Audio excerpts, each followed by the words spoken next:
कभी ऐसा महसूस हुआ है कि दिन बस गुजरते जा रहे हैं और कुछ भी करने का मन नहीं कर रहा? अगर हाँ, तो ये समझना बहुत जरूरी है कि मामला शायद सिर्फ सुस्ती का नहीं है। क्या हो अगर ये किसी गहरी बात का इशारा हो? चलिए मिलकर इस पहेली को सुलझाते हैं। ये एक ऐसी फीलिंग है मानो किसी घने कोहरे में फंस गए हों। सब कुछ धुंधला, कोई दिशा नहीं। मंजिल तो बहुत दूर की बात है, अगला कदम भी साफ साफ नजर नहीं आता। बस समय बहता जा रहा है और हम भी उसके साथ चुपचाप बह रहे हैं। और उसी कोहरे के बीच में हमारे बड़े बड़े सपने और लक्ष्य किसी दूर के तारे की तरह टिमटिमाते तो हैं, पर उनकी रोशनी हम तक पहुंच ही नहीं पाती। ऐसा लगता है जैसे अंदर काबिलियत का एक पूरा समंदर है, पर हम उसमें तैरना ही भूल गए हैं। तो ये जो अदृश्य दुश्मन है, ये जड़ता असल में दिखती कैसी है? इसके कुछ ऐसे साफ साफ संकेत हैं जिन्हें हम पहचान सकते हैं, जो बताते हैं कि हाँ, कुछ गड़बड़ तो है। देखिए, ये सिर्फ धूल जमी किताबें नहीं हैं। ये उन सपनों पर जमी धूल है जिन्हें हम पूरा करना चाहते थे। ये सिर्फ टाल-मटोल नहीं, ये अपने ही भविष्य को टालना है।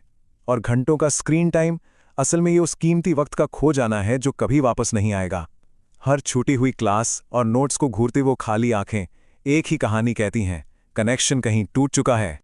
लेकिन एक मिनट रुकिए, क्या कहानी बस इतनी ही है? क्या ये सिर्फ बुरी आदतें हैं, या फिर इस आलस के नकाब के पीछे कोई और ही चेहरा छिपा है?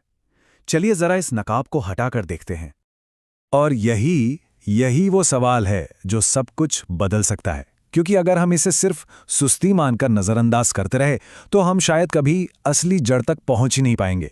हम बस पत्तों पर पानी डालते रहेंगे, जबकि असल समस्या तो जड़ में है। ये बात गांठ बांधने वाली है। आलस कोई कैरेक्टर की कमी नहीं है, ये एक एसओएस सिग्नल है। एक तरह की चीख है जो हमारा शरीर और दिमाग हमें भेज रहा है कि बस अब और नहीं। ये बर्नआउट का, उलझे हुए लक्ष्यों का या उम्मीदों के उस पहाड़ जैसे दबाव का नतीजा है जो किसी की भी हिम्मत तोड़ सकता है। और सबसे हैरान करने वाली बात पता है क्या है? इस शांत, निष्क्रिय दिखने वाली सतह के ठीक नीचे एक ज्वालामुखी सो रहा होता है। जी हां, बाहर से सब शांत लगता है, लेकिन अंदर जिज्ञासा और क्षमता का लावा उबल रहा है। इसे बस एक सही चिंगारी की जरूरत है।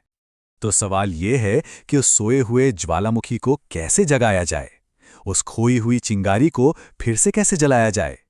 अच्छी खबर यह है कि इसके लिए किसी जादू की छड़ी की जरूरत नहीं है। हमारे पास कुछ बहुत ही आसान और असरदार रणनीतियां हैं। तो सबसे पहला कदम, छोटे लक्ष्य।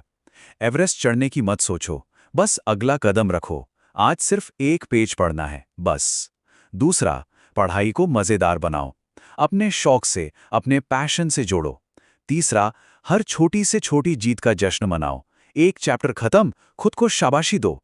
और चौथा, रूटीन को तोड़ो, कुछ नया ट्राई करो, ताकि दिमाग बोर ना हो जाए। ये मेरा सबसे पसंदीदा तरीका है। ये दूसरे कदम को बहुत अच्छे से समझाता है। सोचकर देखिए, अगर किसी को डायनासोर पसंद हैं, तो क्यों ना गणित के सवालों को टीरेक्स की हड्डियों की गिनती में बदल दिया जाए। अचानक से मैथ्स एक बोरिंग सब्जेक्ट से एक रोमांचक एडवेंचर बन जाएगा। और सबसे अच्छी बात, ये कोई रॉकेट साइंस नहीं है। एक पेज पढ़ना, ये एक छोटा सा लक्ष्य है। काम पूरा होने पर खुद की पीठ थपथपाना एक छोटा सा जश्न है। असाइनमेंट में अपनी मर्जी का टॉपिक चुनना एक छोटा सा बदलाव है। इन छोटे छोटे कदमों का एक ही मकसद है, कंट्रोल वापस अपने हाथ में लेना और सीखने की उस खुशी को फिर से जगाना। अब हम उस पल में पहुंच गए हैं जहां असली बदलाव आता है, जहां हम भटकाव के अंधेरे से निकलकर एक मकसद की रोशनी की ओर बढ़ते हैं। और ये सिर्फ एक बदलाव नहीं, ये एक पूरा ट्रांसफॉर्मेशन है। जरा सोचिए, एक तरफ है जड़ता का दलदल, जहां हर कदम और भारी लगता है, जहां मौके हाथ से फिसलते जाते हैं। और दूसरी तरफ है मकसद का खुला आसमान, जहां फोकस है, ऊर्जा है, उड़ान है और एक साफ रास्ता नजर आता है। चॉइस हमारी है। और जानते हैं इस पूरे ट्रांसफॉर्मेशन की सबसे खूबसूरत बात क्या है? इसे शुरू करने के लिए किसी भूकंप की जरूरत नहीं है, बस एक छोटी सी चिंगारी, एक हल्का सा धक्का ही काफी है। तो सबसे जरूरी बात यही है कि हजारों मील का सफर भी पहले कदम से ही शुरू होता है। हर छोटा कदम, हर छोटी जीत हमें हमारी मंजिल के और करीब ले जाती है। एक एक करके ही तो घड़ा भरता है।